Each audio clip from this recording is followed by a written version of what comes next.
Resulallah, ben Kudüs'üm. Allah'ın dokunulmaz kıldığı 3 haremden biri. Yeryüzünün süslerinden bir süsüm. Kalbinde Mescid-i Aksa'yı taşıyan, sokaklarında peygamberlerin yürüdüğü, güldüğü ama hep öldürüldüğü şehir. Bu yüzden uzundur yasım, iniltilerini duyduğun hem de mahpusum. Ebvadan döndüğün günkü gibi öksüz. Taif'te taşladığın günkü gibi sahipsiz. Ebu Talip mahallesindeki gibi yalnız. Euzubillahimineşşeytanirracim. Bismillahirrahmanirrahim. Esselatu vesselamu ala Resulina Muhammedin ve ala alihi ve sahbihi ecmain. Muhterem basın mensupları ve değerli Mardin halkı, bugün Siyonist işgal rejiminin Gazze'ye yönelik yapmış olduğu savaş suçlarına karşı toplanmış bulunuyoruz. Biz Müslümanlar için Kudüs ve Mescid-i Aksa sıradan bir toprak parçası değildir. Kudüs ve Mescid-i Aksa Müslümanların ilk kıblesi, Peygamber Efendimizin miraca çıkarken ilk uğradığı yer, tevhid akidesinin ilk merkezlerinden biridir. Bu yüzden Filistin, Kudüs ve Mescid-i Aksa davası bir inanç ve iman davasıdır. Biz Müslümanlar için Mekke, Medine, Kabe ve Mescid-i Nebevi ne kadar kutsalsa, aynı şekilde Filistin, Kudüs ve Mescid-i Aksa da o kadar kutsaldır. Bugün Filistin'de, Kudüs'te ve Mescid-i Aksa'da Müslümanların inancı ve kutsalları Siyonist izgalcilerin postallarıyla çiğnenmektedir. Bu kutsallarımıza sahip çıkmak, namaz kılmak ve oruç tutmak kadar ehemmiyetli bir ibadettir. Kudüs ve Mescid-i Aksa ümmetin izzeti ve namusudur. Ümmetin izzetini ve namusunu muhafaza eden direniş hareketinin yanındayız. Siyonist işgal rejiminin yapmış olduğu savaş suçlarının haddi hesabı yoktur. Bugün zalimin safında yer alıp birkaç dünyalık menfaat elde etmektense mazlum safında yer alıp kahramanca ve izzetlice dik durmayı bir şeref olarak kabul ediyoruz. Tekbir! Tekbir! Tekbir! Şunu unutmayalım. Siyonistlerin Büyük İsrail projesi var. Yani Arz-ı Mer'ud projesi.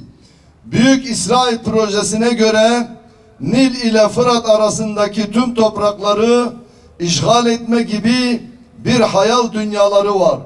Bu hayal dünyalarını başlarına yıkan Aksa tufanı hareketine ve kahraman mücahitlere çok şey borçluyuz. Bizler belki farkında değiliz.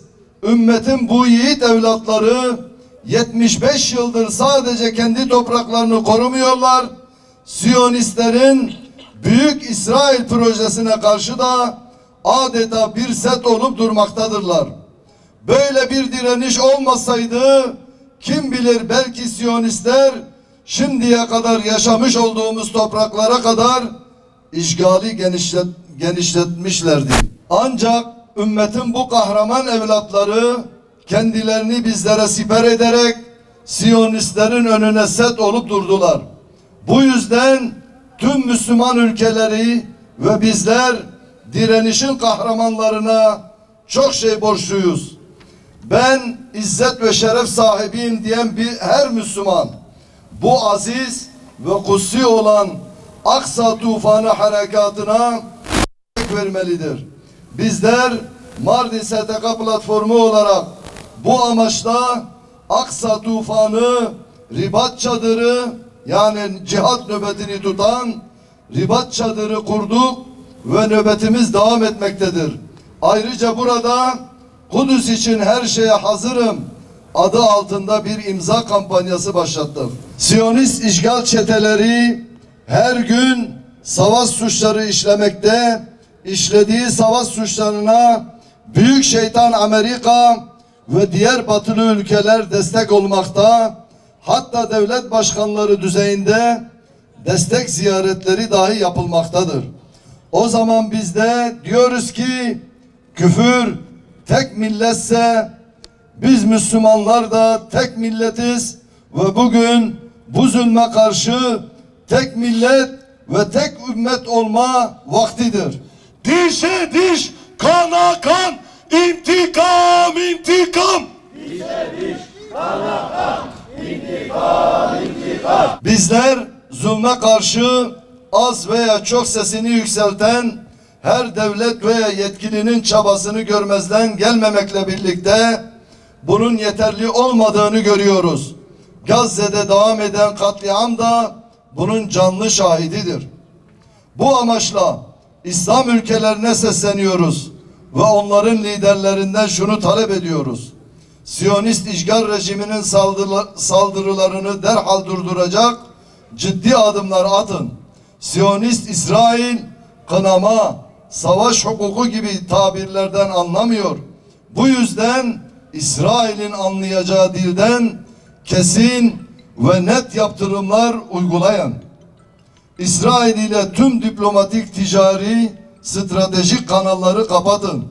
Gazze'nin her yerine acil olarak ilaç ve gıda başta olmak üzere tüm insani yardımları ulaştırın. Dünyanın dört bir yanında İsrail'in çocuk, kadın, yaşlı ve sivilleri katledilmesine seyirci kalmak istemeyip İsrail'e karşı Mescid-i Aksa'nın muhafızlığını yapmak isteyen halklara kolaylık sağlayın. Biz burada tüm İslam ülkelerine ve devlet idarecilerine hayır ve iyilikten başka bir şey demedik. Bizler Mardin STK platformu olarak hakkı hak, batılı batıl olarak söylemeye devam edeceğiz inşallah. Allah'ım sen şahit ol, biz üzerimize düşeni söyledik. Bir kez daha en yüksek sesle haykırıyoruz ve diyoruz ki canımızla, malımızla ve evladu iyalımızla ilk kıblemiz Mescid-i Aksa'nın ve Müslüman kardeşlerimizin yanındayız.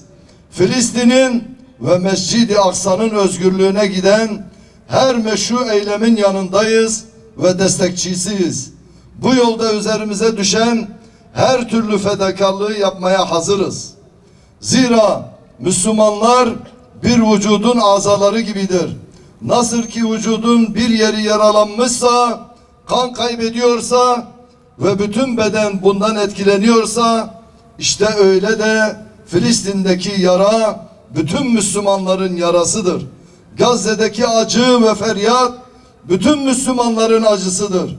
Gazze'deki direniş ve mücadele bütün Müslümanların ortak meselesi ve ortak mücadelesidir. Filistin halkına selam olsun. Direnişe ve dirilişe selam olsun. Allah'ın selamı ve rahmeti ve bereketi hepimizin üzerine olsun. Mardin STK platformu. Tekbir! والعاقبة للمتقين ولا عدوان إلا على الظالمين والصلاة والسلام على رسولنا محمد وعلى آله وأصحابه أجمعين اللهم انصر الإسلام والمسلمين اللهم انصر إخواننا في فلسطين اللهم انصر إخواننا في قدس اللهم انصر إخواننا في Gazze. Allah'ım İslam'a ve Müslümanlara yardım eyle. Allah'ım Filistin'deki kardeşlerimize yardım eyle. Kudüs'teki kardeşlerimize yardım eyle. Gazze'de muhasara altında bulunan kardeşlerimize yardım eyle. Allah'ım Hazreti Yusuf Aleyhisselam'ı kuyudan kurtardığın gibi Musa Aleyhisselam'ı Firavun'un zulmünden kurtardığın gibi Hz. Muhammed sallallahu aleyhi ve sellem ve Müslümanları Mekke'de muhasaradan kurtardığın gibi Gazze'de yıllardır muhasara altında olan kapalı bir hapishanede bulunan kardeşlerimize de nusretinle yardım eyle. Allah'ım, Miraç mescidi olan Peygamberimiz sallallahu aleyhi ve sellemin miraca çıktığı mescid olan Mescid-i Aksa'ya sahip çıkmayı bizlere nasip eyle. Kudüs'e sahip çıkmayı bizlere nasip eyle. Hazreti Ömer radıyallahu anh'ın emaneti olan Kudüs'e sahip çıkmayı bizlere nasip eyle. Selahaddin Eyyubi'nin bizlere emaneti olan Kudüs'e, Filistin'e, Gazze'ye sahip çıkmayı bizlere nasip eyle. Allah'ım, şu an İslam ümmeti zorlu bir imtihandan geçiyor. Bu imtihanı başarıyla geçirmeyi bizlere nasip eyle. Gazze'deki kardeşlerimize, mücahitlere yardım eyle. İslam ümmetine bu mücadeleye sahip çıkma azmi, kuvveti, kudreti ve birlik ve beraberliği nasip eyle. Şehit olan kardeşlerimize, çocuklara, kadınlara ve mücahitlere rahmet eyle. Geride kalan kederli ailelerine sabrı cemil, ecri cezil ihsan eyle. Şu an hastanelerde yaralanmış bulunan kardeşlerimize de acil şifalar ihsan eyle. Dualarımızı kabul eyle. Amin. Amin. Ve selamun alel murselin. Velhamdülillahi Rabbil alemin. El Fatiha.